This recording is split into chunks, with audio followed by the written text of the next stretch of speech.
A four-man rubber raft is tied up to the side of the submarine, but only one man, Senior Enlisted Antropov, used the boat to come to the submarine, and it was only right because one of his flock was troubled and needed to be herded home. But the crewman affected still sits on the deck unresponsive to where he was, as his superior has crawled up onto the bridge platform to see what captivated his subordinate. And what he sees does a lot to explain the reason his crew member is troubled.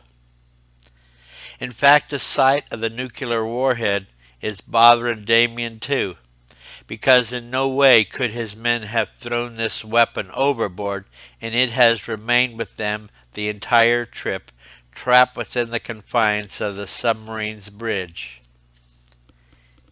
Damien, though, has brought a radio for the purpose of talking with the tanker, but all he gets back when he tries to contact them is mere static. The timer, for whatever reason, has changed back to the normal timing method of detonation instead of referencing a distance traveled. And the man can only imagine that this timer is like a fickle woman and cannot make up its mind. It is like variables in an equation where any deviation can change the outcome. Unfortunately, the time set on this device for the mariner to see is not in the multiple of hours to allow for a respectable escape, but rather singular in nature. 1 hour equal to 60 minutes to be exact. But at what point does the countdown to detonation begin? The sailor knows that if this weapon detonates, that both vessels at such close range will become molten soup. So it makes more sense to leave the weapon while it is not activated, return to the ship, and gain some distance away from it. Unfortunately, as he turns to leave, 2 sudden clicks of the clock is heard. Audio, though, was never programmed into the hard drive of the weapon, so this noise was somehow introduced at a later time, probably this very moment. But it forced the man to stop in his tracks as he turns to where the 60 minutes was displayed and found that it had lost 2 minutes after he took only 1 step. He then looks at the distance between the submarine and tanker. The distance might appear short, but there are a lot of little steps between here and there. The senior seaman momentarily questions his options, but leaving is not one of them. So he turns back to engage the bomb instead, but finds the 58 has suddenly reverted back to 60. So he now takes a close look at the cylinder and finds it blocking the bridge's hatch. But even with this exit blocked, why haven't anyone exited through the front and rear deck hatches? The man knows that to pry this weapon away from the hatch, he will need the long iron breaking bar that was left in the raft. But that is a lot of steps for only a possibility of dislodging the warhead. Unfortunately, he have to make that effort, regardless of the outcome, and even though his anxiety level is high as he turns to leave the proximity of the warhead, he hears no click. The man is surely not disappointed at its absence, but he does take a moment to look over his shoulder where he finds the gauge has not been triggered. The man sitting on the deck suddenly comes to his senses as he watches his senior sergeant walk by heading for a raft. He looks around to see whoever else might be present, but determines it is only his sergeant and him. In the meantime, Damien has arrived at the raft and removes the iron bar, normally utilized to break apart stuck hinges and gears. On his way back to the bridge, though, he sees the lone crewman looking back at him, that appears to be regaining some cognizance, whom he couldn't pay much attention to before. And even though the man's rescue was his initial reason for coming to the vessel, it was more important to have discovered what affected his mind in such a manner after his visit to the bridge. Now, though, is not the time for conversation.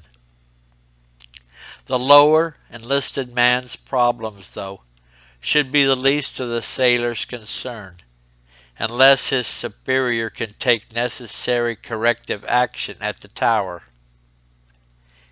Damien Andropov starts heading back to the conning tower, but for some reason he stops and then detours away to the hatch at the deck's aft, a location where, even though he utilized the iron bar to beat the hell out of the covering, it got no attention from anyone trapped in the escape chamber below. He then looks forward to the remaining hatch cover on the bow, but decides it is more important that he returns to the bridge and hopes there is still time on the warhead's gauge. At the same time, though, a view through a periscope reveals an arsenal of small weapons and men looking back. It also reveals a very recognizable captain ordering a smaller group of men to fidget with the lifeboats.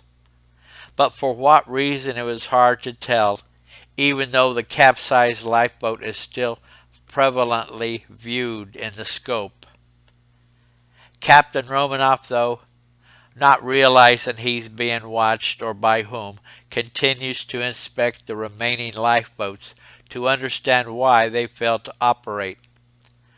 But fortunately, his mechanics are now working the controls as if they were in ready repair. A queer sight, though, catches the captain's attention as he notices that the lifeboats have been stocked with MREs, individually packed meals, as well as powdered milk and a lot of fresh water. Nevertheless, he cannot be bothered with speculation as he turns his attention back to the submarine, where his highest-ranking enlisted man is standing, again on the bridge. And even though the radios have joined everything else that hasn't worked in the last several days, the captain has to be confident the man is performing with his highest expectation.